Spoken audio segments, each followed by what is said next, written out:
All right, good evening. Welcome to the Mob Museum. My name is Jeff Schumacher. I'm the Vice President of Exhibits and Programs here, and it's absolutely wonderful to see such a great big crowd for tonight's event. It's cooler in here than it is outside, so that's one incentive, right?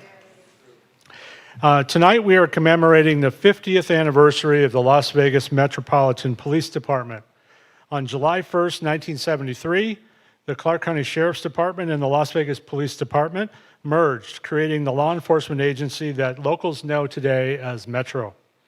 As we will hear from some of our panelists, the merger, perhaps like all mergers of large organizations, did not go smoothly in every respect. There were practical challenges and there were cultural challenges. Rivalries had to be overcome and procedures had to be agreed upon.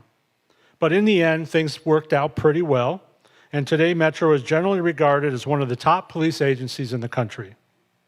So tonight we're going to hear from a number of individuals who worked for Metro in an array of different capacities. A couple of them even remember the time before the merger happened. They will share stories and insights about their careers and discuss critical moments and challenges that were overcome. The evening will culminate with a look forward through the eyes of our current sheriff, Kevin McMahill. So here's how it's going to work. The program is going to happen like a 3-act play, but without a curtain coming down in between the acts, so it's going to be a little clunky. In a couple of minutes, my colleague, Shakayla Alvarenga, will come up and, well, she's here already. We adjusted that. She will introduce our first set of panelists. That will be Act 1. Then those folks will sit down, and then I will come up with another group of panelists, and that will be Act 2. And then for the final act, Shakayla will interview Sheriff McMahill. So this, as I mentioned, this could be a little bit clunky in between, but it should be fine. And so please bear with us during those intermissions. We don't have a juggler or anything, to keep people entertained. No Cirque du Soleil. And also, just to note, we will not have a Q&A session afterward. It's just tough. So if you have a question for one of the panelists afterward, please just go up to them and ask them. Okay, let's get started. Shakayla, please introduce our first panel. All right. Thank you, Jeff. Well, sitting to my left here is Larry Ketzenberger. He began his career in the Las Vegas Police Department back in 1960, which later merged into the Las Vegas Metropolitan Police Department.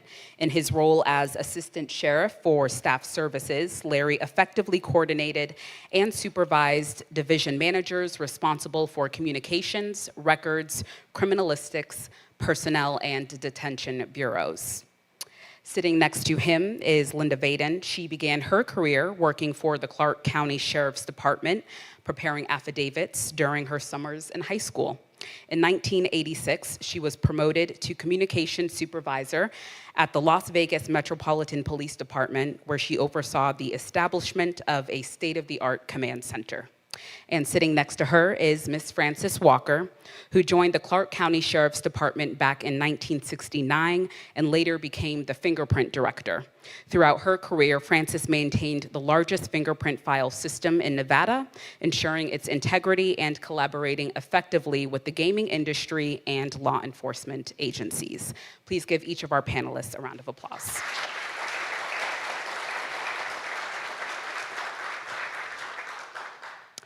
So in 1968, a team was established by the Las Vegas Police Department and the Clark County Sheriff's Department to essentially assess the possibility of merging their public safety services, as Jeff mentioned. Now, during that period, these two agencies were the largest law enforcement entities in Nevada, with roughly 500 personnel. Larry Ketzenberger was a member of the Law Enforcement Study Committee, which consisted of 9 members. So Larry, let's just start back then. Can you please kind of just walk us through a timeline of when this issue first emerged and kind of elaborate on why consolidation emerged as a viable solution? Well, I would have to say that it started back in the late 60s because the city of Las Vegas wanted to take over areas of the Strip. They were already a municipal agency performing all of the municipal functions, and they felt that the county should expand out into those areas where all the money was on the Strip. At the same time, the county wanted to have all that money because that was the majority of the funds that they received for the sheriff's office. And the county commissioners were on their side. It happened again in 71. Nothing happened in 69 when they were the legislature. It fell apart at the seams up there before the legislature disbanded. In 71, they formed a committee, a law enforcement study committee for Clark County. That committee, made up of legislators, both senators and assemblymen, got together with all the local agencies and tried to get people together to find out what parts of their agencies could be consolidated to end the duplication and make it more effective, cost efficient. Larry, we're going to have you just move the mic a little bit closer to your mouth, okay? I'm sorry. Now we can hear you. Okay, I'm sorry. Anyway, in January of 72, the committees got together, the sheriff's office and the PD were met in the sheriff's office over there and talked about what they would do because they were directed to put something together, or at least assemble something that might be talked about at the legislature in 1973. Primarily, they were talking about communications, records, criminalistics, and jail. We did talk. We met in January. We were meeting 4 of us in the city with 4 of us from the county. And there was a lot of anxiety and a lot of suspicion on both sides. We didn't know who's trying to do what. And it took us about 3 or 4 meetings weekly before we finally settled down a little bit and said, you know, if we were not here because the legislature mandated it, we would be tickled to death to keep our own departments because each of us were very proud of our own departments, and rightfully so. They were 2 very professional police agencies. We went ahead and talked about what kind of issues had come up, if we were merging those 4 agencies that I talked about, and none of us felt that we could trust the other side to treat us as good as our own people would treat us going out on the field and taking care of crime scenes. So we merged from there into let's talk about how we would put the departments together, and eventually came up with a plan to do that. We talked about all the various things, and we said the only way that we can see to do this is to actually merge both departments where both of us have the same interest. Both sides have the same interest in doing a great job. And we understood that it would be more efficient because we had a lot of times when a call would come into the police department for a crime that had occurred in the county, but the people didn't know who to call. And they would call the police department, we'd have to refer them to the county. We didn't have radio communications back and forth at that time. So that was an issue that had to be worked out. Eventually, at the end of about 4 months or 5 months of discussions back and forth every week, we came up with what we felt was a good plan for consolidation. And it basically was for the whole department to consolidate, not just those 4 sections that the legislature had suggested. We felt if you're going to do it right. And so we would get better communication between the sheriff's office and the police officers by doing that. And that's what we did. We brought together a plan, put it in writing, and submitted it to the local government study committee that had been formed by the legislature. They had it passed, they had it put together into the form of a bill and brought it together on the next 1973 session of the legislature. We went up to testify and testified about the bill before each of the committees. It passed through the Senate pretty fast and as was written. In Assembly, it took a lot longer, but we did get it through and made sure that there were no changes. The legislature had their own ideas about some things that should be done, but we felt it had to be like we had made it. So that's how the actual bill was developed. And in the meantime, while we were doing that down here, still planning to see what happened, because we weren't sure that the legislature would even pass it. At this point in time, you can't do anything in the 2 departments to actually make plans to consolidate. We got word that somebody from the county was up in the legislature trying to amend the bill that we had passed between the county and the city and trying to get some changes made. So there were 5 of us from the committee testified or went to the legislature that day and got together with everybody. There were a couple of county commissioners at the time who were up there with nine pages of changes that they wanted to make on the bill. We were successful. Excuse me. We were successful because we had one of our members, a sergeant on the police department, was very close to the governor. And the governor was in the building, so we got a chance to talk to him, and we told him what they were trying to do. It was Michael Callahan, a tremendous governor of this state. And he got together with those two individuals from the county commission, and told them in no certain uncertain terms that that bill is to go through just like it's written. And it did. There was one change we made, and that was more or less just as a goodwill gesture. The county was supposed to have 2 members to the commission, police commission, that would govern the department, and 3 city members. The mayor wanted to get on the commission, so we made it 3 and 3. Unfortunately, the mayor decided to be the chairman, and he got the vote. He didn't have a vote. So the county was taking over three city commissioners, or 2 city commissioners and the mayor, and the county had 3. So they were controlling the board already. But we worked that out pretty quick. That took place. In July of 1973, both departments merged together. We were in 2 separate buildings, and the police department was going into the new city hall that had just been built. That made a lot more problems because you couldn't get both departments in the same building. So again, we were split in half, with half of us being in the county chambers and the other half being in the city hall. It worked for a while. It worked okay. In fact, we made it work for many years. But anyway, it wasn't too long after the police department and the county merged. We're still having problems because we didn't have enough money to take care of everything that had been planned. And that's a big mistake we made. We did not get funding, extra funding. The first year's funding for the new agency was actually a combination of the 2 departments.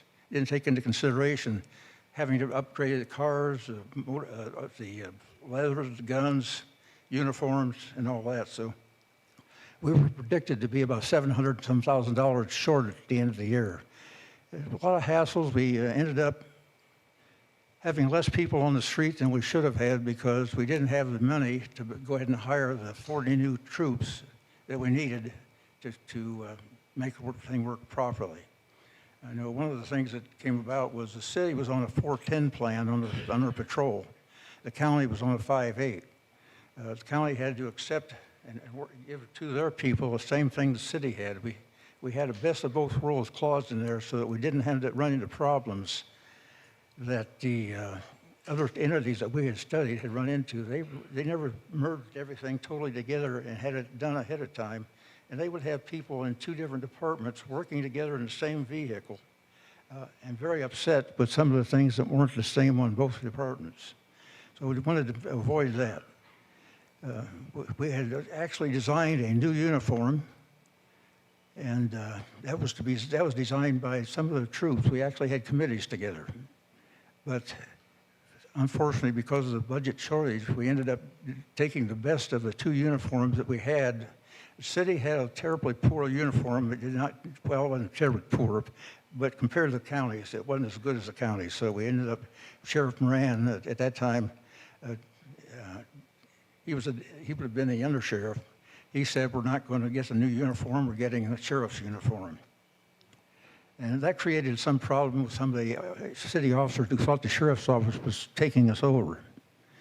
But after we explained the problem with the budgets and everything, eventually both people riding in the same car in the same uniform within 4 months of consolidation actually started working together and starting to work as a team. So it worked out. It didn't last us too long with all the problems, with the exception of the money issues. And that was something that took us into the 2nd or 3rd year to actually get all straightened out and get everybody working properly with the same equipment and everything.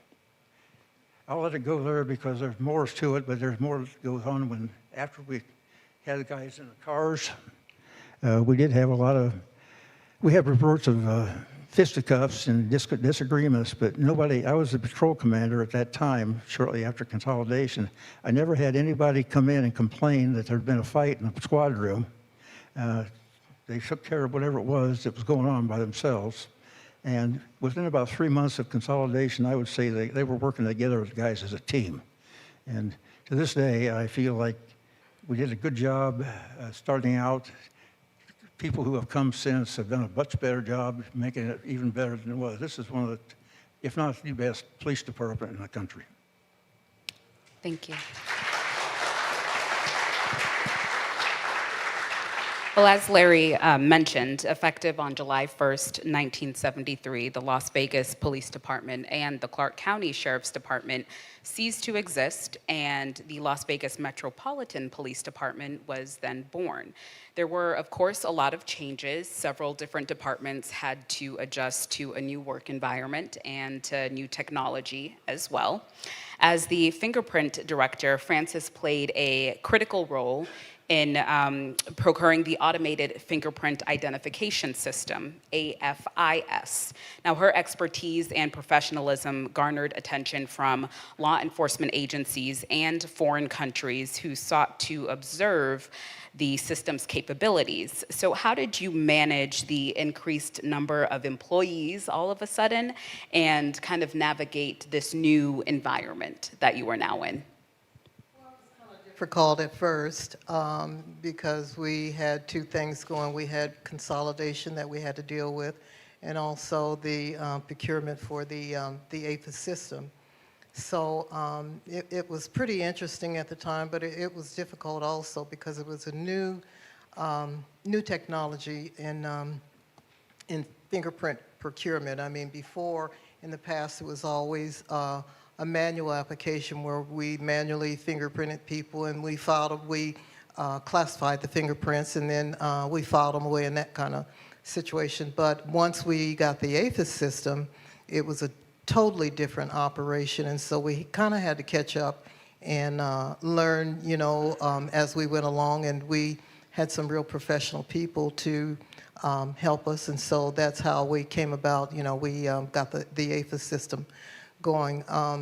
It was pretty interesting because we did have people from everywhere, law enforcement officers or agencies coming to Las Vegas and coming to Metro and viewing the system. We even had people from Qatar and I mean all over the world, Ghana, and it was just a new concept. We learned, how to operate the system, and I believe it's still in operation. I'm not sure at this point in time, but that's how we came about. Now, Frances was also one of the first Black women to hold a director position at that time. What was that experience like for you in the early years of the department? Well, it was difficult. I began my career in 1968 as a temporary employee. I signed on through a government agency, actually that my father insisted that I sign up with. And so I did. I signed up, and I worked with the Sheriff's Department, and I was under the tutelage of Lieutenant Bill Whitty, and also Under Sheriff Lloyd Bell.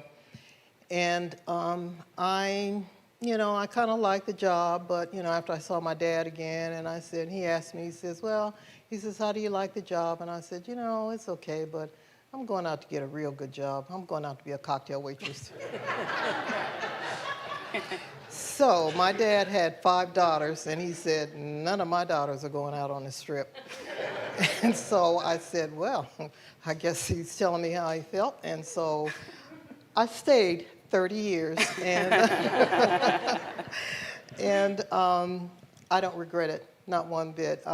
It was difficult. There were times that I did want to quit, but it was a challenge. But after a while, I really appreciated the position that I had. It was difficult, but it was a challenge, and I loved it. Yeah. Thank you.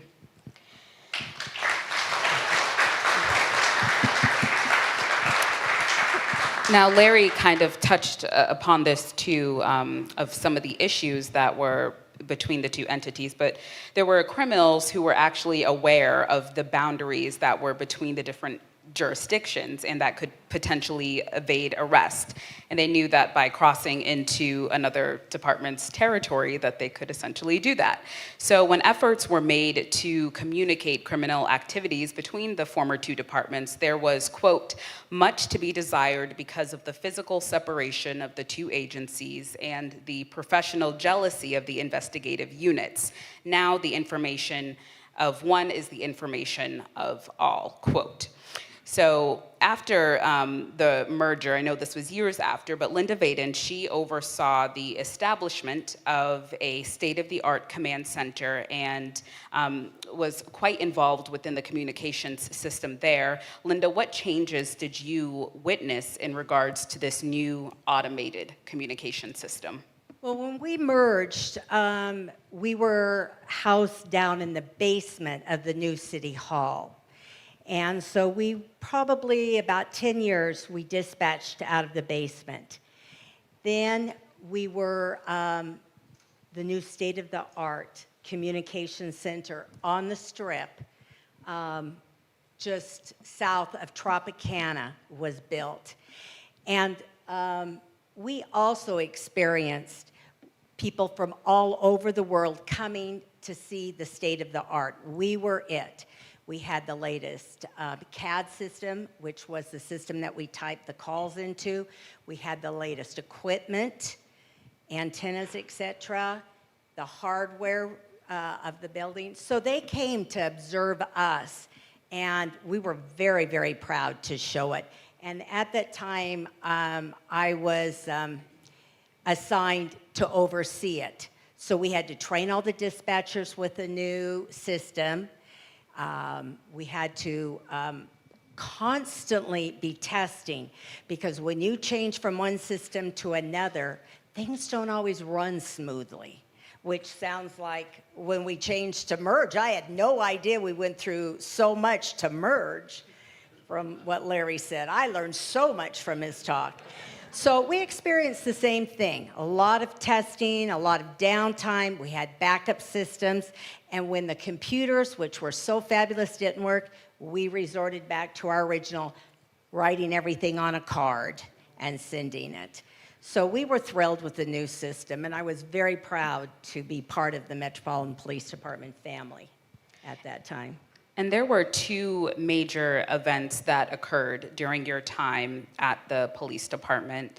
The first one was the MGM fire in 1980. And then there was another major event that you assisted in, the PepCon explosion in Henderson. Can you tell us about those two events? And I worked both of those events. I was the dispatcher that was on the channel for the fire. And it was, we ended up losing, we lost 78 people in that fire. But it came one early morning, and we'd never really, at Metro, had any real disasters. So this was a learning lesson for us. And we had our helicopter pilots, and they'd have an open mic, and they were yelling at the people, stand back, because the people were up on the 20th floor and were trying to jump onto the helicopter to save themselves. Numerous of them jumped to the ground. We lost quite a few people, and it was quite a learning experience. But with the dispatch family, we all worked together, and I think the girls, they did a great job. Now, PepCon occurred in Henderson, and yet we were the big police department, and they called us to help. And so that is when the chemical plant in Henderson blew up. And we only ended up losing, which is so surprising because it leveled it to the ground. 2 people died in that. And it also leveled the marshmallow plant next to it. But that was a learning experience. We hadn't been into the new comm center a long time. And we had to work with all the fire departments, all medical, and Henderson. And so we learned a lot, and I think that we handled it. We won. Metropolitan Police Department, for the job that they did, received numerous awards throughout the cities as to what a great job they did handling it. Before we move on to the next panel, Larry, I'll just end it with you, because I know you played such an instrumental role in the consolidation. Looking back now, you know, I don't want to say many years later, Larry. You know, what are you most proud of, or what do you think really worked well with the consolidation? I would say it was the fact that we had two good departments to begin with. There were no problems in either one. Everybody was proud of the agency they belonged to. One of the things that comes up to me, though, is people have asked me, well, why did you guys go for a sheriff to head the organization as opposed to an appointed person? I had come from a department that had appointees as chief of police. We had some good people, but some things they couldn't do. And I remember going to the chief one time, and I asked him for some information I wanted to get, and he said, you know, all three of those commissioners have to do is come in my office, sit down, tell me to pack my stuff, and I'm out of here. A sheriff has 4 years, and he answers to the people. And I think that's why we chose the people to be the one to elect their sheriff. And it's worked out great. We've had good people in the job, and I see no reason to go back and do anything different. Thank you. Thank you all for giving us just a better understanding of the beginning stages of the merger. Let's now welcome Jeff and the second panel to the stage for the next part of our program.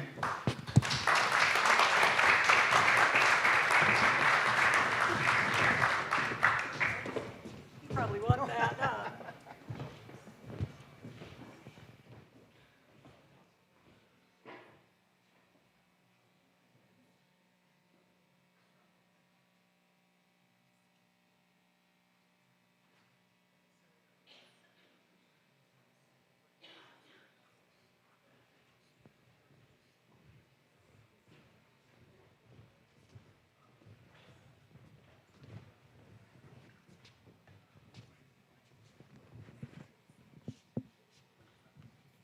All right, here we are. Part 2, Act 2. This is where there's all the intrigue and all the dirt comes out. Or not. We'll see. We'll see. I want to introduce the panel first. Let me get ready here. Immediately to my left, our first panelist is a lifelong resident of Las Vegas who joined the Clark County Sheriff's Department in 1969 while he was completing his bachelor's degree in education from UNLV. His passion for education continued throughout his law enforcement career as he attended both the FBI National Academy and the National Executive Institute.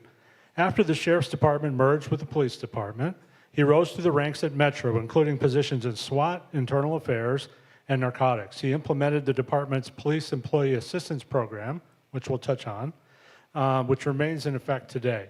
In 1995, as alluded to earlier, the people of Clark County elected him sheriff. During his 2 terms in office, he received the prestigious Penrith Award, naming him the top law enforcement executive in the nation. Please welcome Sheriff Jerry Keller.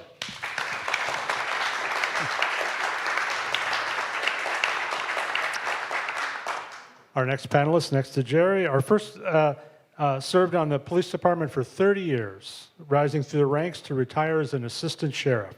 During his career, he served as a patrol officer, field training officer, and recruiter.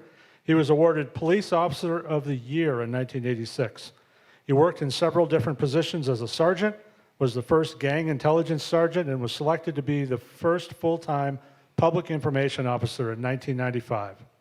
As a captain, he was assigned to the Criminalistics Bureau.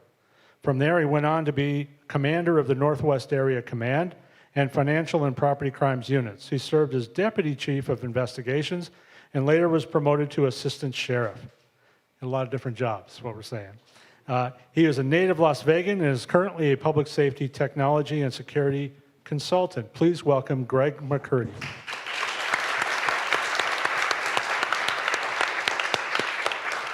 And our final panelist served on the police department from 1975 to 1986. He was a patrol officer, organized crime detective, and sergeant. As a detective in the Organized Crime Bureau, he managed some of the most complex cases, resulting in successful prosecutions. He also helped develop crucial interagency relationships. As a sergeant, he held supervisory positions over patrol, SWAT, and field training section for new recruits. After leaving Metro, he served as the assistant court administrator for the Las Vegas Municipal Court. In this role, he supervised and managed the court operations division and the court field services division. In 1987, he founded a private investigation firm, providing services to governmental agencies, private corporations, and individuals. In 2021, he was appointed as a commissioner of the Nevada Transportation Authority. Please welcome David Groover.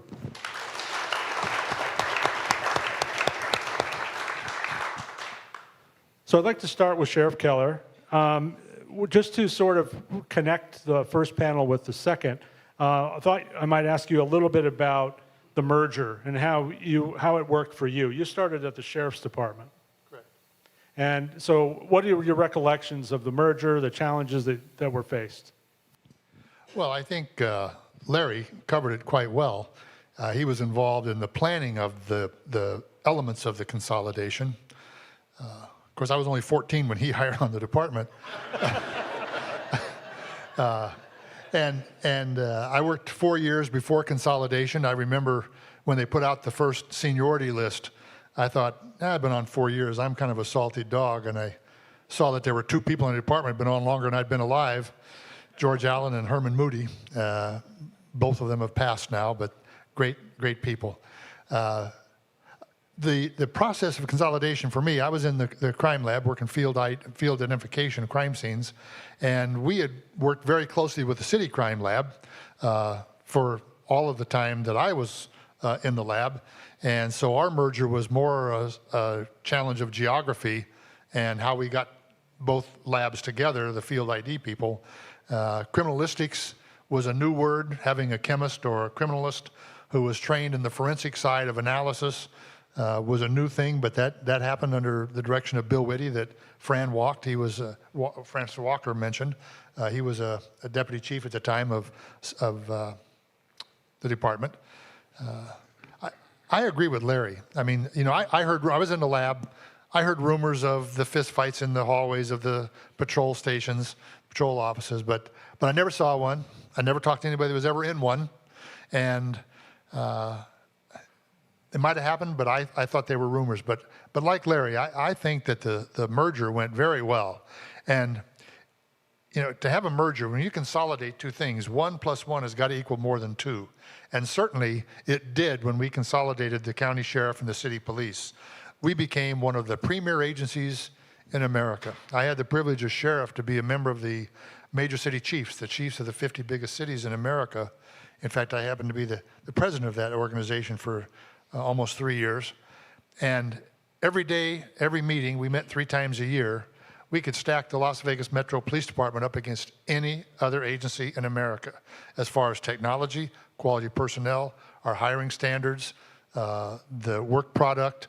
I would get calls constantly from the other chiefs in that group, as well as at the meetings about how we were doing AFIS, the digital automated fingerprint system that Francis was in charge of, how our dispatch worked from being in the downtown tall towers to have to go all the way to Laughlin, which is in our jurisdiction, or to Mesquite at the time was in our jurisdiction. We still have 8 officers out there, or Mount Charleston, and having one radio system that meets the needs of bouncing through those buildings on the strip and downtown and reaching out 77 miles was a challenge. And I know that Linda was a big part of working the finite details of putting that program together.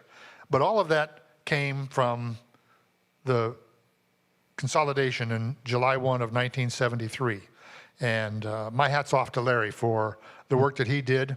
I had the honor of, during my career, being the Deputy Chief of Administrative Services, following in his footsteps to run some of those other non-law enforcement elements of the agency. And I have enjoyed the consolidated department. Both agencies had egos.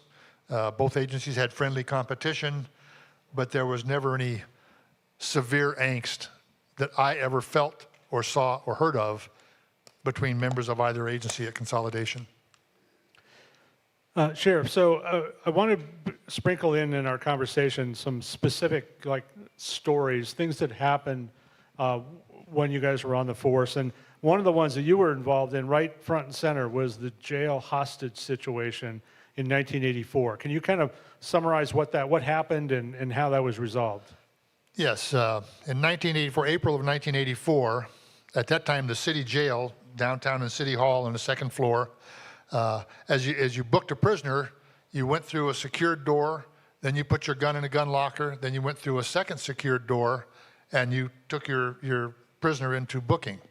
Well, we had 3 members in the jail.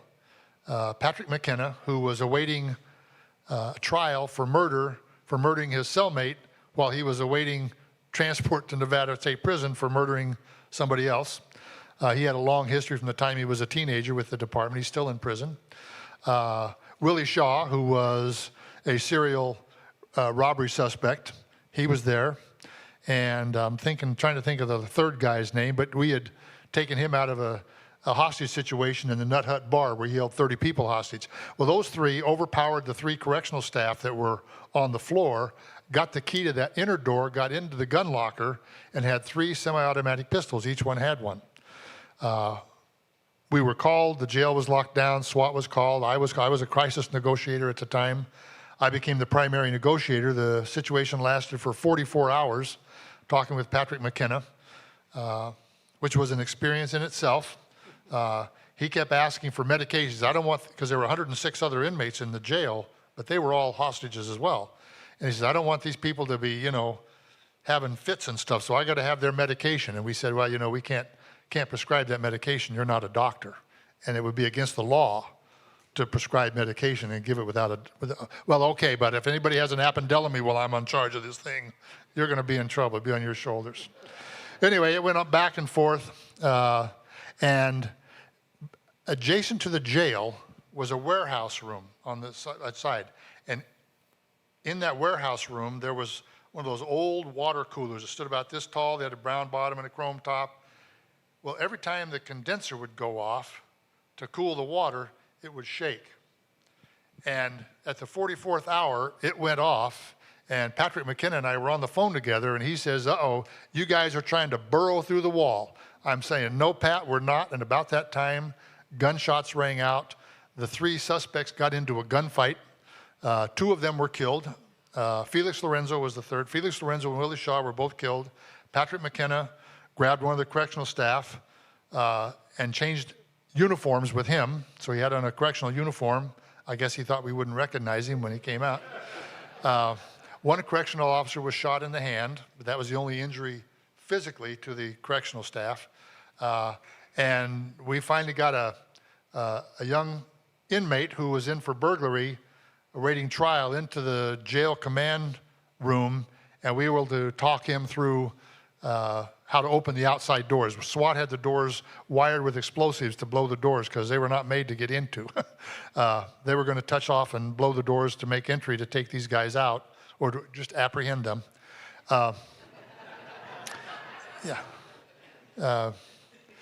We had never in our hostage negotiations were relatively new at the time. There were only about 6 of us. I was not all by myself. I had 2 other secondary and an intelligence. Bill Holland and Mike Bunker were the other 2 negotiators, but I was the primary and was always on the phone. It was a long 44 hours. But it was resolved. McKenna's still in prison, and those 3 correctional officers, one of them, Mr. Melton, worked for, in fact, his daughter was on the department later. He worked for several more years, and the other 2 left the department within a short period of time, mostly because of the emotional trauma of having been held for 44 years at the point of a gun. And the emotional damage in this business, the wear and tear of wearing a badge, can be considerable. So as you can see, that that whole jail hostage situation, we could do a whole program just on that. So maybe we will at some point in the future. But just to mention, Dave, did you have something you wanted? No, I just wanted to say on the jail hostage situation, Jerry, I think when they calculated out how much C4 SWAT put on the doors, it would have moved City Hall about 4 blocks. Yeah, they had not learned how to do explosive breaching yet. That didn't come until 1996 with the SWAT guys. But they were ready. They would have got in. Jerry, I wanted to, it's interesting you said at the end about how, the job can wear on people, and there are a lot of difficult situations that officers deal with. And in that same year, you were involved in something very important, which was the creation of the PEEP program at Metro. Can you talk about that? Sure. PEEP is the Police Employees Assistance Program. And I was in internal affairs as a sergeant. Stan Romansky became our new lieutenant. He had come from Vice. And once a week or two, another officer named Eddie Jensen from Vice would come up and visit Stan. And I was doing the statistics for the unit. And what we discovered is that 80% of the complaints came against 5% of the employees. The percentages stayed the same every month, but the names changed in that 5%. So I began looking back into these employees' behavior, and I started an effort called the Performance Appraisal Program, profiling types of arrests. We call them attitude arrests, resisting arrest, failure to identify. Those were all legitimate arrests at the time. And so I started tracking. We had one officer that had 60 resisting arrests and 90 shifts. Something was going on with him. We later find out he was using drugs. But what we discovered is that these officers, looking back at their 6 months before their complaint for use of force or misconduct, they were either getting a divorce, or they had been involved in a shooting, or they were building a house and they were getting off at 1 o'clock in the morning, going to bed at 2, getting up at 6, pounding nails and doing plumbing all day long, going to work at 3. They were exhausted. They had no patience. And so Eddie and I, and then of course Internal Affairs responded to every officer involved shooting. So Eddie was up visiting Stan Romansky, and we had a shooting down at the old Wonder World down there at 5 Points, there at Las Vegas Boulevard and Maine, where they come together.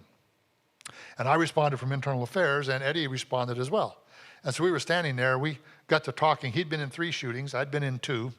And we were talking about the impact on these officers. So we continued the conversation. I was still doing the performance appraisal, trying to identify precursor behaviors, issues up to the element of the misconduct. And we had a situation where there was an airman from Nellis Air Base hid inside the old Montgomery wards down in that same area. I don't know what it is now, but we called it monkey wards. And he waited until it closed, and then about midnight, he came out of hiding and started doing a burglary, breaking into different things, and the alarms went off. Patrol responded. They caught him, handcuffed him, had him on the floor. They brought in canine and sick canine on him. Now, this was in 1984, earlier in 1984, probably June or July.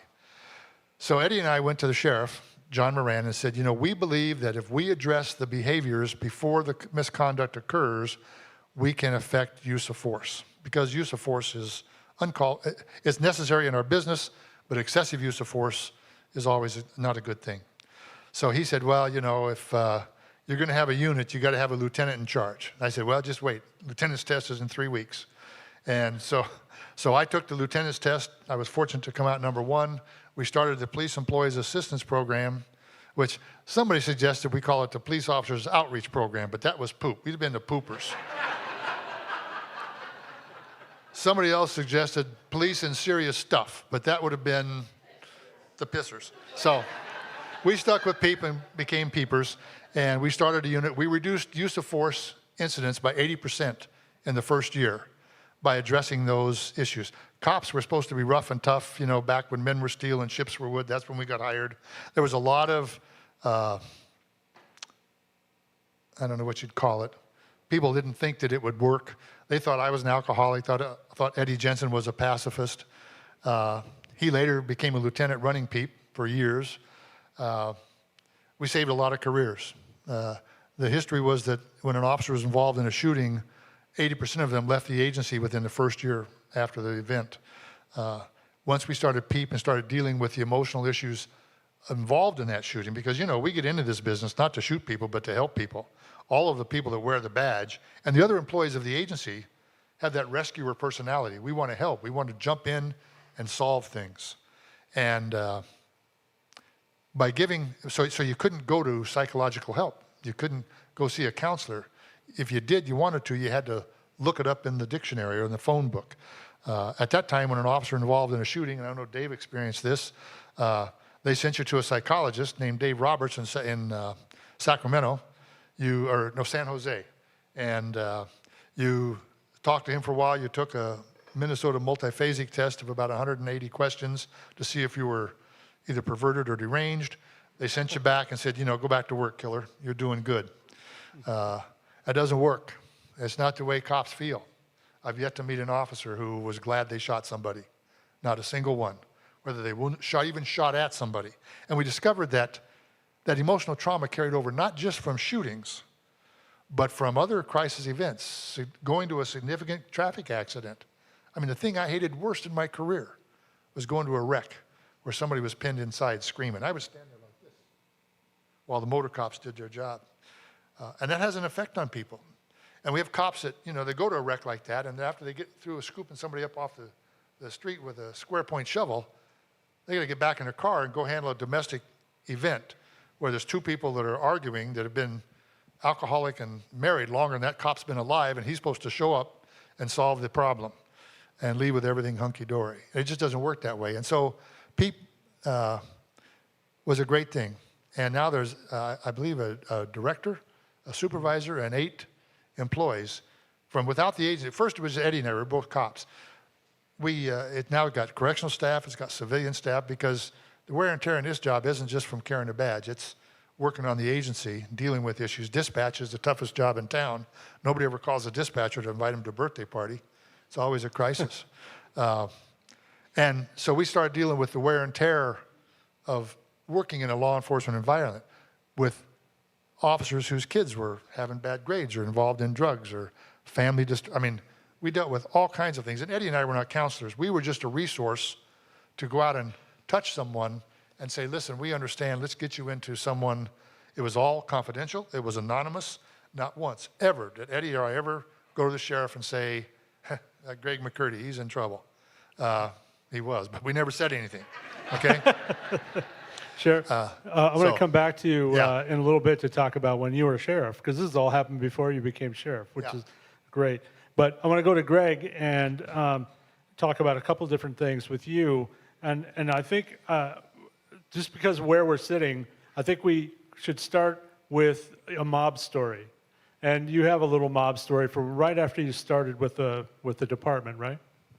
It was like October of 1983. I was a young patrol officer working the strip area in the area just east of the strip. And I'm patrolling on Palo Verde near Twain. And I get a radio call from a Q unit. Q unit says, hey, officer so-and-so and car number, pull over that car in front of you. Q unit was intelligence. Yeah, well, yeah, Yeah. I come to find out. Oh, yeah, Yep. didn't know that. Yeah, I come to find out. So my mentor here, by the way, we'll talk about him in a second. But I pull over the car, and it was Tony Spilotro and Herb Blitzstein. And in the academy, they don't teach you much about who the mobsters were. They just said there's this thing called the mob, and I'm 22 years old, and here I am doing what's called the FI and release for Dave Groover. And all he wanted was me to identify if there was a third person in the car. Don't remember who that was. It was a legal stop. Yeah. So Dave was in intelligence, and we come to know each other shortly after that because of all this. But needless to say, it was they were very polite. They gave me the information I needed.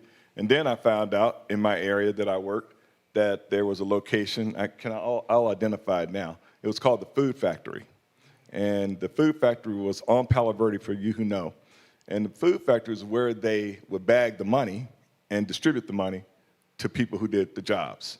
And so it was quite a learning experience to have dealt with that, and then to see how we dealt with the mob and the dissipation of the mob, and I should say eradication of the mob in Southern Nevada. Very good, thank you. So, as sort of as my introduction pointed out, Greg, you've did a lot of different jobs at Metro over time. But Couldn't hold a job, really, but he My did mentor. such a great job. He kept moving up. But only, I think, 2 years after you were on the force, Sheriff Moran gave you a call and said, "I need your help." Can you talk about that a little bit? So I was patrolling, minding my own business, and when you get a call to the sheriff's office as a young patrolman, you're like, okay, I didn't do anything wrong. I didn't shoot anybody. He calls me up, and I go up, and Sheriff Ketzenberger was there, and I don't remember who else. I think it was Tom Biggs. But the bosses, and I was told that we had just come through a lawsuit in 1982 about, and we needed to make some changes. We need to make changes in our promotional process, and we need to make changes in our recruitment and diversification of the police agency. So I was told I was going to be a recruiter. I wasn't really given a choice, and that was fine. So I said, who do I report to? They told me I reported to a civilian by the name of Richard Myers, who had a guy named, I think it's Bob Bird. Yeah, and Bob Bird, who was going to be my immediate supervisor. And that was a bit unusual because police officers normally work for police officers. So it was something that was a bit different. And only having 2 years on the job, I was still trying to find my way to be a patrol officer. Nevertheless, I was given some guidance and not money. I had to be creative in how I did the recruitment. So I came up with a lot of creative ways to reach out throughout the community and beyond. We would recruit out of state as well. And I used what was called extraditions to get to other cities to recruit in different colleges. So the extradition was paid for through the justice system, the Clark County DA's office. So it was an interesting time, and the funniest thing happened. I came up with this idea on how to raise money at the JC State Fair and how to incorporate other police officers and civilian staff to multiply the number of recruiters we had, because I couldn't be everywhere and do everything. So I built a cadre of recruiters, and subsequently, 1986, that was partly why I got Police Officer of the Year. Very good.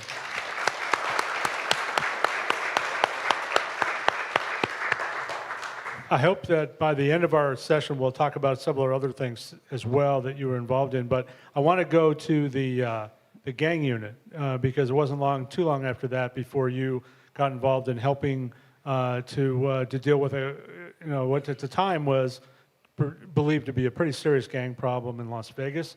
And you were involved in creation of a substation and really a lot of different elements in bringing Metro up to speed.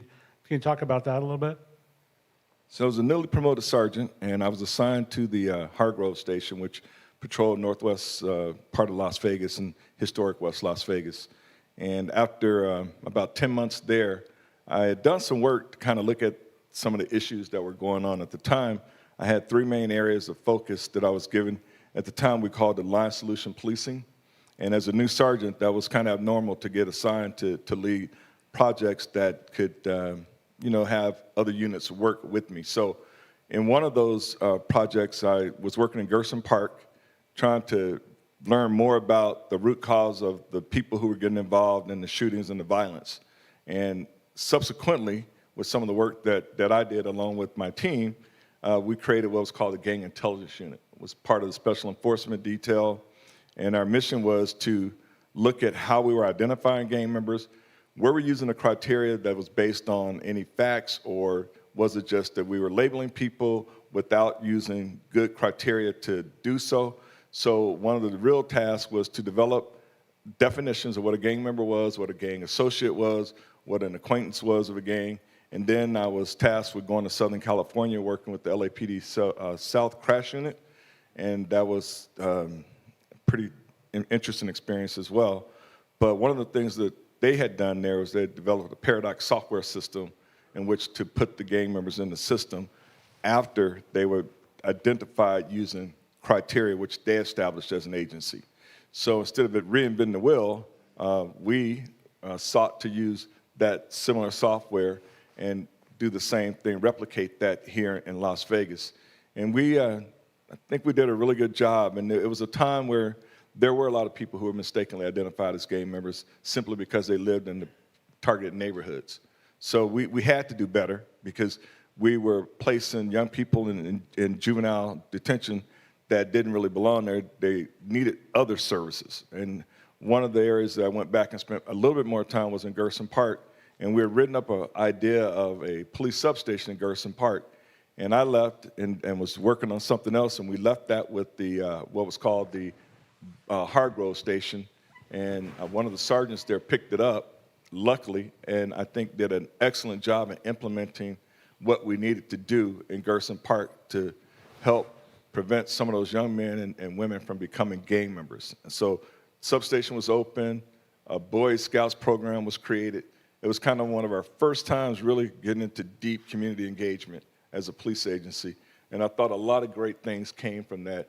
And eventually some of those young men became police officers, and young ladies, I could name them, that became police officers as a result of the work of a lot of good officers who did a lot of good work in West Las Vegas. Thank you. That's great. We're going to come back to Greg as well. Dave, I want to talk a little bit about your career, and we could talk about a lot of different things, but we really need to get to the organized crime part of it pretty quickly. Can you talk about how you got involved with the organized crime group and what you were focused on? You know, I always followed it even before I joined the department, and had always read about it.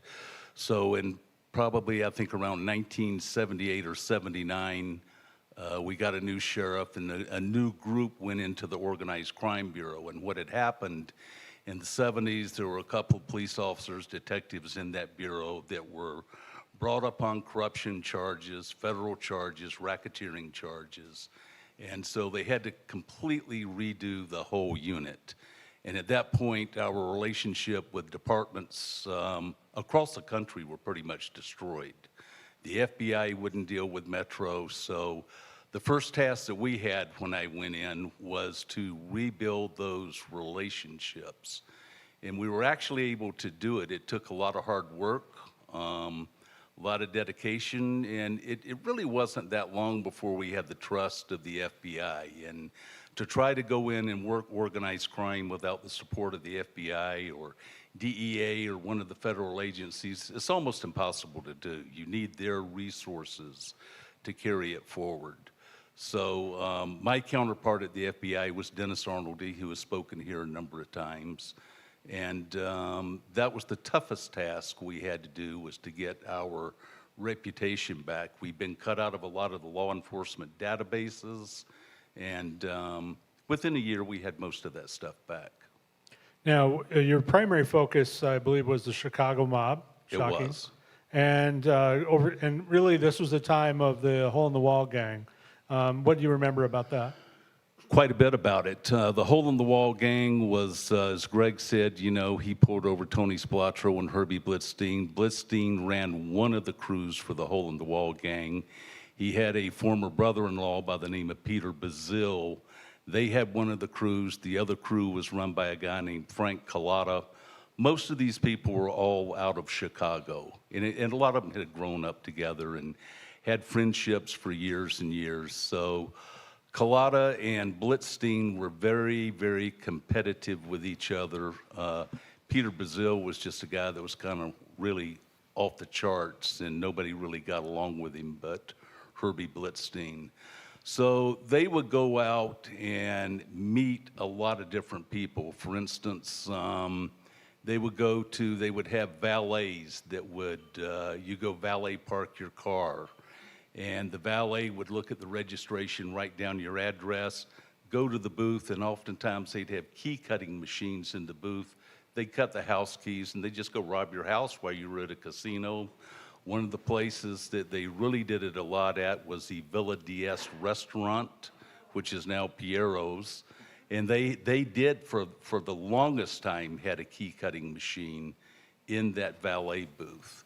And a lot of people got set up as a result of that. And you would start to see a pattern come across on some of the crime reports that would come in, that they were out to dinner at these certain restaurants over and over and over. So you go back and track those relationships and try to pin everything together. Now, it's hard to, we can't have you on stage without talking about a difficult situation. June 9th, 1980. This relates to the Spilatro group. Can you talk about Frank Bluestein and what happened on that day?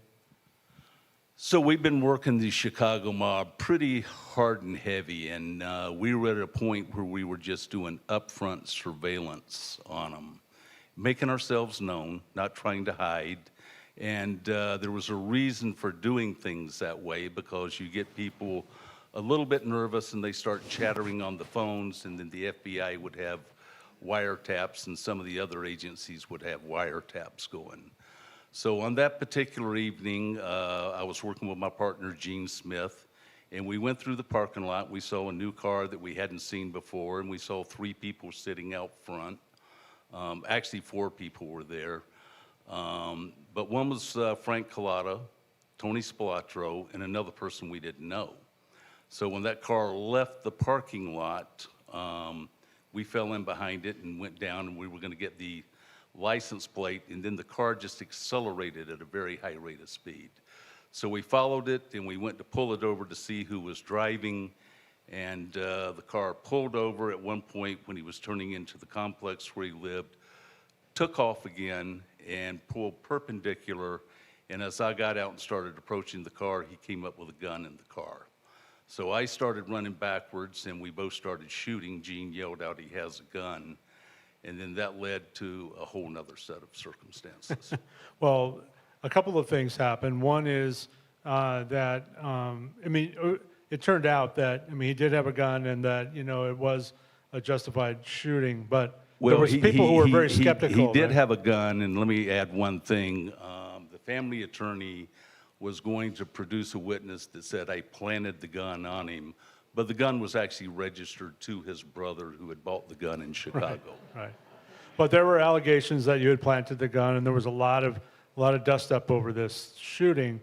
So much so that I think the police came to believe that there was a contract on your and Gene's lives, right?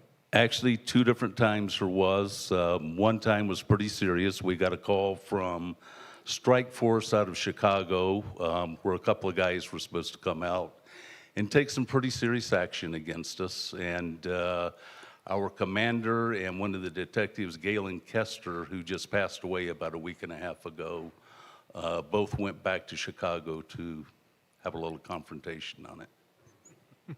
And ultimately, they reached enough of an agreement that there wasn't going to be any trouble. Correct.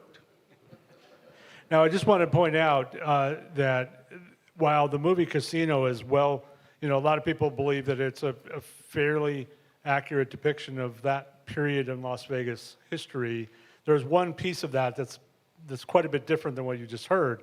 And can you kind of explain that? Well, the guy that was shot by the police in that did not have a hoagie sandwich. He had a gun.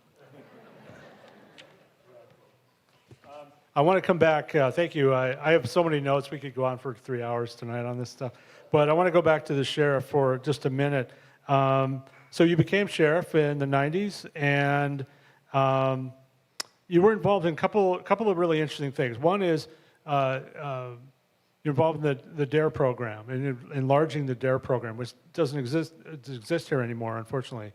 And then also you helped create you created the homeless liaison program, which is, I believe, still in existence. So can you talk about what your thinking was and how those helped with Metro's relationships? Well, first, DARE. Normally I don't need a microphone, but the DARE program put a cop in a classroom, every 5th grade classroom, for 6 weeks. And I always felt that anytime you get cops and kids together, you're building strong bonds for the future, especially 5th graders and cops who are dedicated and want to, interact with those kids. It was more about, don't do drugs. It was about a lot of things. And I was fortunate enough to eventually be on the national DARE board for DARE Inc. That program was expanded under my administration, but has since been set aside. Several years ago because they were, from my understanding, suffering a manpower structure. They needed more people on the street. So they thought it was beneficial to put them on the street rather than in the classroom. The Homeless Evaluation Liaison Program I started when I was a captain at a downtown patrol. And, we had a lot of homeless, we still do. Our attention at that time was, if you're homeless and you don't move when we say to, we put you in a paddy wagon and we took you to jail. And we had people who would go into the jail, they'd be there for 3 days, they'd get out, they'd be arrested 6 more times before they got a chance to go to court on the first case, which was going to be dismissed because the district attorney could prosecute all the murders, some of the rapes, some of the robberies, everything else got plea bargained. That's just the nature of the victim's justice system anymore because of staffing. But I created as a patrol captain a 2-officer team to go out and work with the homeless. But more than that, they worked with the homeless advocates. We had the rescue mission over there on Bonanza who said, if you'll stay sober and work, we'll put you up for 90 days. You can stay here, but you got to be sober. We had the Friendship Corner that said, we don't keep anybody overnight, but if you want to come to the Friendship Corner, we'll help you get cleaned up, give you a set of clothes, and introduce you for a job interview, help them get them off the street. What we discovered through the help team, was that all of the homeless advocates were all pursuing the same thing, helping the homeless, but they were all competing for the same bucket of federal dollars. So we had a big meeting, we had them identify the niche that they served, like Ed Collins over at the Rescue Mission or at the Friendship Corner, and then they could each serve that population that they wanted to serve. They weren't competing as much anymore. And what we really were able to do was get all the horses that were pulling the wagon around front pulling in the same direction rather than trying to pull that wagon apart. So that was the Homeless Evaluation Liaison Program. Eric Fricker was a big part of that as a first officer, and his partner was Christy Wilkendorf, who has since passed. Thank you. Greg, I want to talk about the time when you became the public information officer for Metro. And if you could talk just for a minute about how you got that job. I think I'll let Jerry tell the first part of the story, and then I'll tell the second part. I was elected sheriff in 1994 to take office in January of 1995, and we needed a public information officer. And I thought and thought and thought, and I'd had several meetings with my executive, the members that were going to be my executive staff, and they all thought, public information was, why can't just the cop on the street answer the questions to the reporters like Jeff? The officers were ill prepared, and so I thought we needed someone to coordinate the information to get the whole story out, not just a partial story where then the blanks got filled in. And so I took office, and I needed a public information officer. He called me on the radio, newly elected sheriff. This is late November of '94 to be exact. And he says, hey, meet me at the corner of Bonanza and Rancho. I think it was a Kmart parking lot. And I'm thinking to myself, what does this newly elected sheriff wants with me? We only just served a committee together. I wasn't working for him, so I'm thinking, okay, this is going to be good. So he gave me this opportunity. And of course, I said to him, I got to check with my lieutenant. Big mistake. You don't check your lieutenant when the new sheriff says you're going to do something. So I learned real quick to say, yes, sir. So as a public information officer, the sheriff's commitment at the time was to be fully transparent. I was tasked with educating our lieutenants and other people who would speak on behalf of homicide and other sections of the agency. So one of the first tasks was to develop some training. And I turned to people I knew in the community that I had gone to school with and worked in one of the largest advertising and public relation companies in the city, R&R Partners, to help develop the training for all of our people who would eventually speak, in addition to our executive staff, because some of them were not comfortable with speaking to the news. But as important as speaking to the news, we wanted to make sure that media releases were done right. We wanted to make sure that we were getting our message out, that we were explaining what your police department was here to do, how to serve, how to work with you. And one of the other things that my mentor allowed me to do was to start a radio program at KCEP Radio, which is still going today, by the way, called Police Officers Promoting Unity. And we were asked how we were going to pay for that. And again, the sheriff turned to some people in the community, and I think it was Central Telephone Company at the time that underwrote the first program. So we're both very proud of that, and it continues today. Excellent. Yep.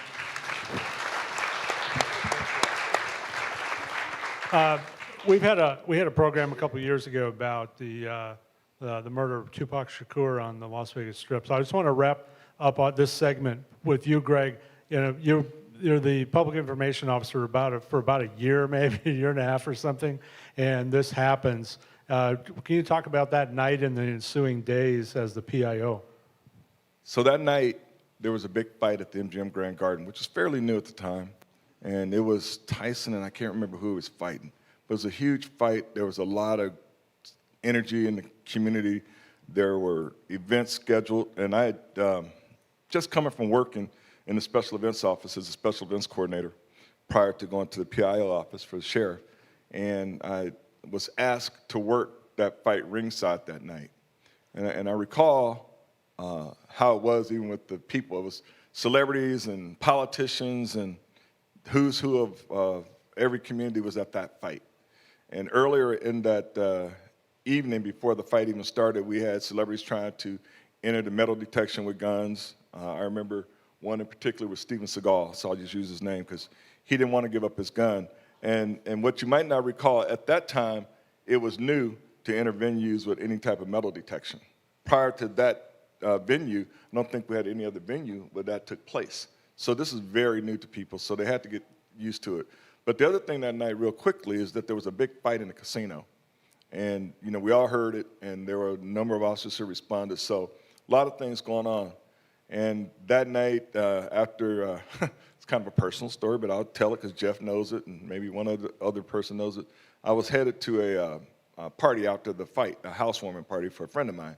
So I got my fancy clothes at the station, get my shower, and gonna put on my fancy clothes. And at the time, we as a police department used seized vehicles to assign them to certain units.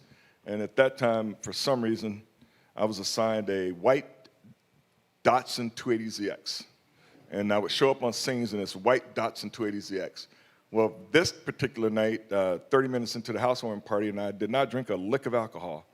And that's the truth, because of everything that was going on. I said, I'm gonna get called out for something. And lo and behold, 30 minutes into that, I got called out. And that night, I think we were on the phone. Everybody was on the phone pretty much all night. And then the ensuing 40 hours without sleep. I knew Tupac Shakur was big, and he didn't die that night, by the way. I knew it was big, but we were getting calls from the BBC and every international news outlet and local, state, national outlet that you can imagine. And luckily, I had a good cadre of people working in the office. It was a much smaller office than what it is now, but they all worked their tails off, and the sheriff made himself available. Our lieutenant who was leading the investigation, the sergeants, you know, we're all in sync on the phone, and during our executive staff meetings for a few days, quite a few days, that it was a lot going on. Sheriff, you might want to add? You handle it well. I'm good. Thank you, sir. Okay, so there's so much more, but we'll wrap up this section, and please, with a round of applause for everybody on stage.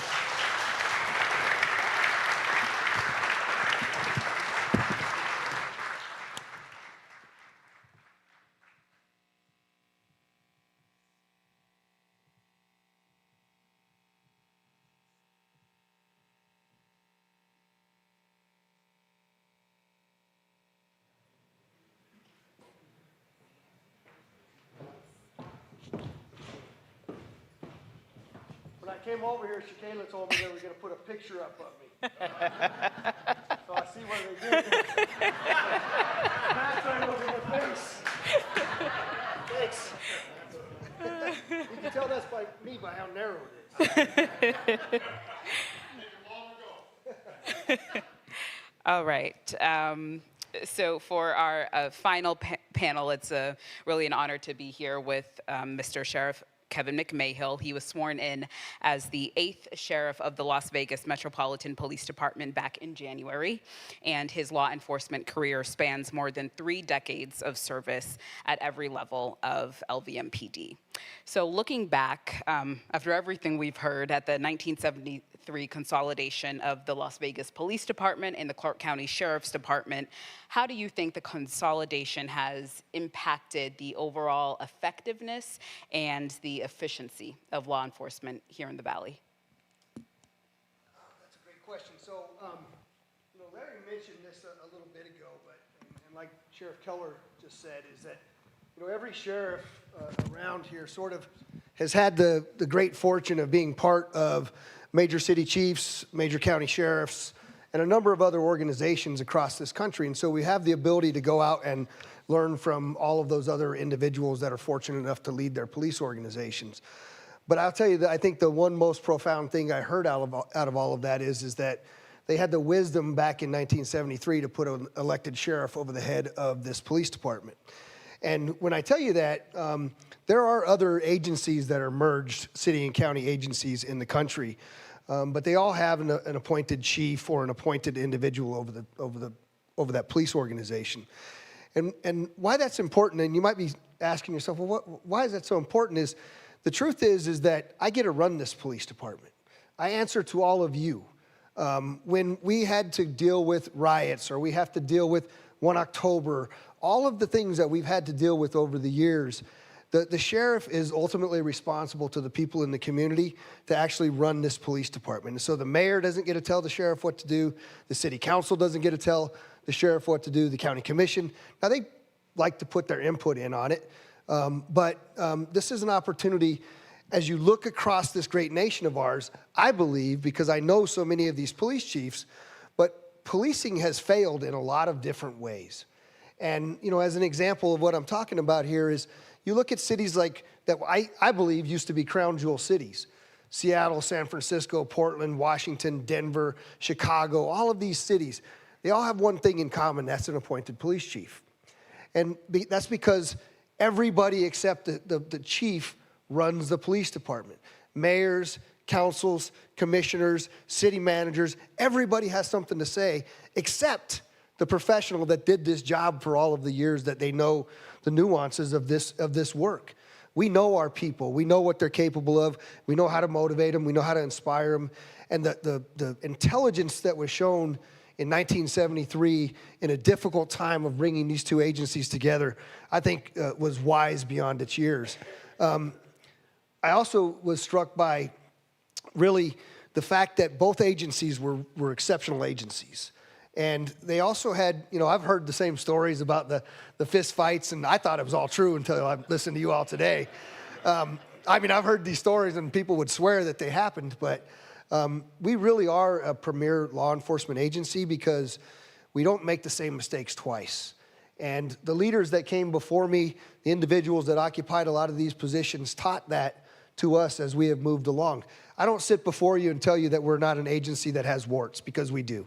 We make mistakes. We're a 6,000 person agency, a $1.3 billion budget. We are a major American city with really more special events than just about any city in this country. Any given weekend, I have 1,000 officers working special events. And none of that could have been capable without the foundation that was laid by those that came before me and the wisdom that they had in assembling this agency and ensuring that it didn't become sort of substandard, right? Because when you take two great agencies, egos will often overtake that. And I think that's also in part why you don't see that very often. You have city and county agencies in just about every jurisdiction, as well as fire departments.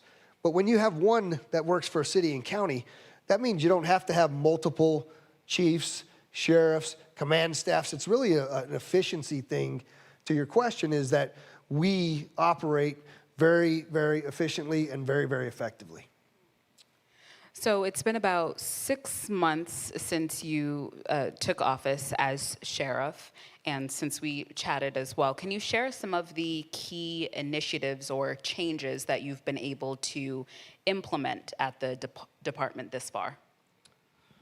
Well, I'll tell you, in the first 6 months, it's even though I was the undersheriff for 7 years, it's a big change. It really is. I mean, the one thing about being sheriff that even though I was the number 2 at the organization for a long time, I didn't do the political part of it. And the sheriff has to be political to get things done. And, I think there was a lot of people that came before me that were far more masterful at that piece of it. So that's been a huge learning curve for me. I'm trying real hard at it, and we're getting better every day. But when it comes to the things that we're accomplishing in a short period of time, I set some goals for our organization at the get-go, and that's a 10% reduction across the board in violent crime. We're doing really well in violent crime reduction right now. Our robberies are down around 23%. All of our violent crime is down with the exception of one property crime, which is auto theft. Auto theft is up about 35% today. I don't know how many of you are familiar with this Kia Hyundai TikTok challenge thing that's going on, but it doesn't take anything to steal these cars. And they steal them, they joyride them, they drop them off, but every one of those counts as a statistic. So if you own a Kia or a Hyundai, go get a club, because that's the only thing that's stopping them, because they move on to the next one. Secondarily to that, when I mentioned all of these cities that we're talking about all across this great nation of ours, I decided that when Greg talked about Gerson Park and some of the community policing strategies that were implemented way back when, one of the things that we've done really, really well is Safe Village over in Bolden Area Command and our community policing strategies that we've implemented for a long time. But what I've noticed about community policing is that when crime goes up, most police leaders go back to what we already know doesn't work, and that is arresting everybody, throwing everybody in jail, and expecting a different outcome from what it is that we've had before. And so in looking at all of those cities and looking at really what is community policing, I decided that I needed to really define community policing for my officers and my supervisors and really the community as a whole. What can you expect from us? And it's pretty simple. I want my officers to inject humanity into every interaction that we have. And it's simple enough to start off with, that if we recognize one another as human beings first, not the color of our skin, not who we sleep with at night, which God we worship, none of those things, that we all are human beings and we start off by treating each other as human beings, I believe that the outcomes and communities will be far better tomorrow than they are today. And then the last really, really major piece of this for me is building on what Sheriff Keller talked about with the Police Employee Assistance Program. I am working on developing what we call a wellness program at Metro, because employee assistance has been going for, 30 years now, Sheriff? 40 years. And we really haven't changed it all that much. It's a great, great program. And so what we're doing now is we're interjecting licensed clinical social workers into our employee assistance program, marriage family therapists into our employee assistance program. Still not having police officers diagnose or treat, but having resources readily available to our police officers. Because if we're going to acknowledge what Jerry said, is that this job changes you. This job impacts your heart, your mind, your body, and your soul in mostly negative ways. The high highs and the low lows and the tears and the blood and the sweat and all of the things that we have has led to higher instances of suicide, higher instances of alcoholism, domestic abuse, all the things you don't want to lead in. And yet, for so long, we've not really done much more than offer that employee assistance. And at times, we've allowed ourselves to get to a place where suicide outnumbers the number of police officers that we have on our wall of honor who lost their lives feloniously in the line of duty. And yet, those deaths mean just as much when they lose somebody, right? They're still our friends, our partners, our sons, our brothers, all of those kinds of things. And so in developing this is taking me much longer than I wanted it to take, because of what Sheriff Keller talked about, is if I don't get the men and women of the organization, civilian and commissioned, by the way, to believe in what it is that we're trying to do with wellness, to take care of them, it's never going to be effective. And people have taken employee assistance programs and dressed them up and called them wellness. But wellness goes beyond just employee assistance. Wellness goes into things like nutrition and workers' comp and all of the other things that we all have problems with. And there's one motivating factor for me for all of that. And my wife was a deputy chief here with Metro, and she retired. And we all went through 1 October together, and none of us are going to be the same because of an event like that. Never. Not one singular instance of trauma can radically change your life for the rest of your life. But what we never really acknowledged was what has been previously referred to is that cumulative effect of trauma. Pulling that baby out of a swimming pool and trying to resuscitate a 3-year-old in your arms that dies, and then you get back in a car and you go right back to work and you handle that next call. to go out to a homicide. I'm sitting here tonight while these unbelievable people were up here speaking, and my folks are out there dealing with 1 homicide and multiple robberies and 2 sexual assaults that I know of while I'm sitting here. So it's a never-ending piece of this. And so what I know is, I believe to the core of my being that if we take care of these men and women better than we ever have, they will in turn take care of this community better than they ever have. And so that's my commitment to not only the men and women of the organization, but to you as a community, that we're going to do far better in taking care of our first responders as a whole than we ever have.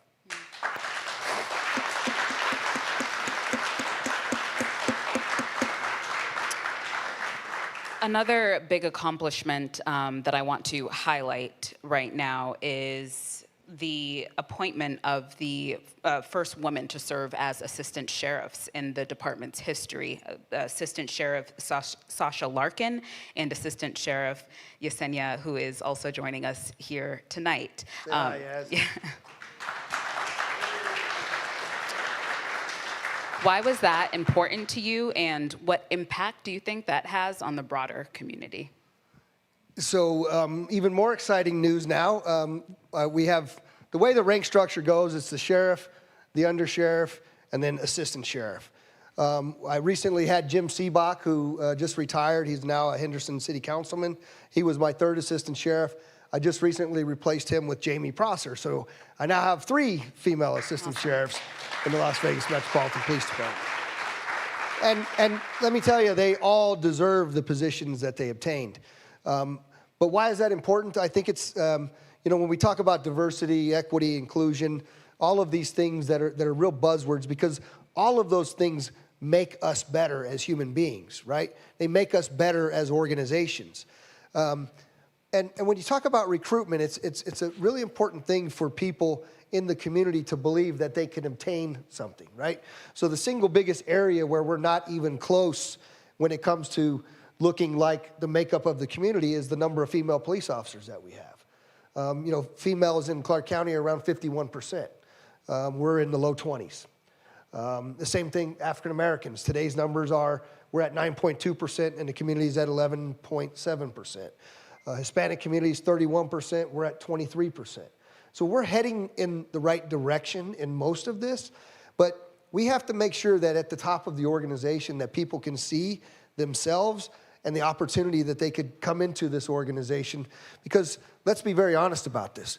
We have a recruitment problem across this great country because sometimes cops are our own worst enemies, right? We go back to what we talk about in Tennessee, or you go back to what happened in Minneapolis, or you go back to any of these horrible events that have occurred in this great country, and there's never a reason to kneel on a man's neck for 9.5 minutes. And so when we find out that a police officer murders somebody, we're surprised. And by the way, if we would have just injected humanity, one cop in that event in Minneapolis, Minnesota, would have injected humanity, we wouldn't have had one of our police officers, Shea Michelanis, shot and paralyzed in the ensuing riots that spread across this great country. So that's why it's so important for us to really stand up as police leaders, like all of those that did this before me, and speak out against injustice and speak out when diversity, equity, and inclusion can actually help improve us as an organization and as a people. And I want to end on one last topic.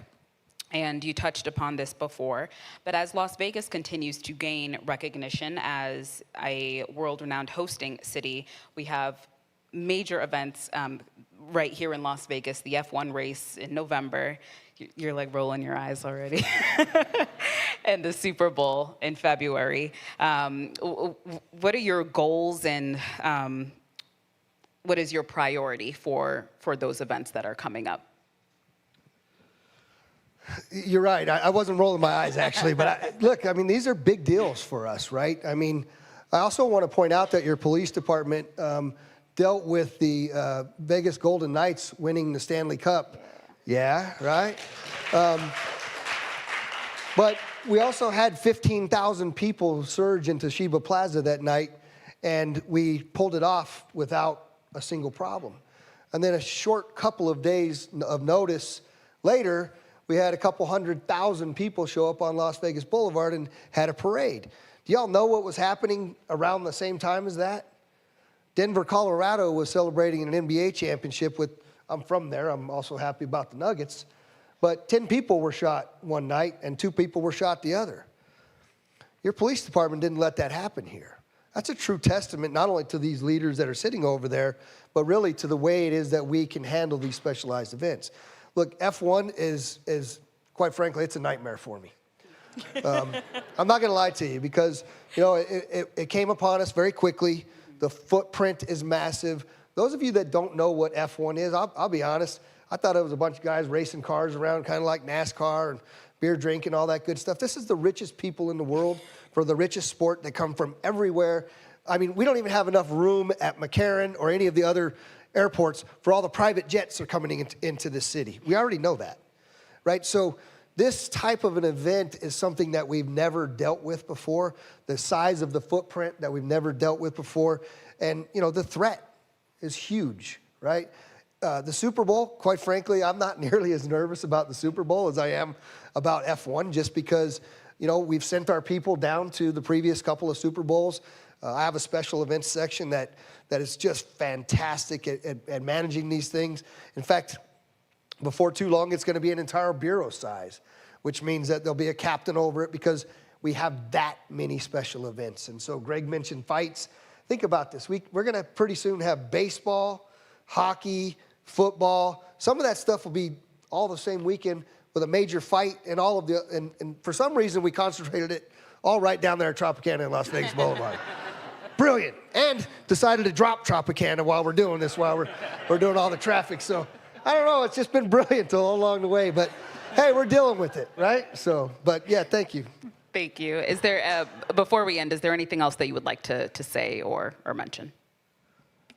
Well, I also have to tell you, I'm actually surprised, I don't know where Jeff went, but surprised, and Jonathan, and how much you guys actually know about these guys. It makes me a little bit nervous, all the things that they did and how they did it. So I'll have to watch myself over a few next months. But the other part is I just wanted to say thank you to the community for supporting our organization.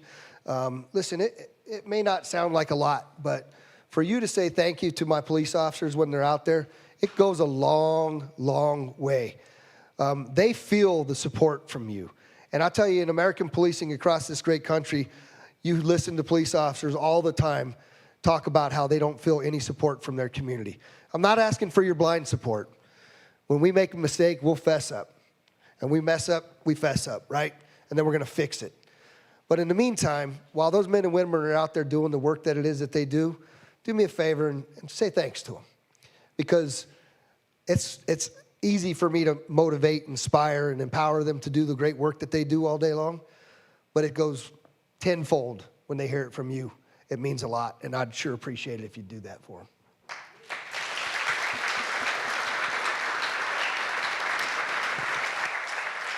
Thank you all for being here. That has concluded our public program for tonight, but we certainly appreciate you spending your night with us, and we hope you have a great evening as well. Thank you.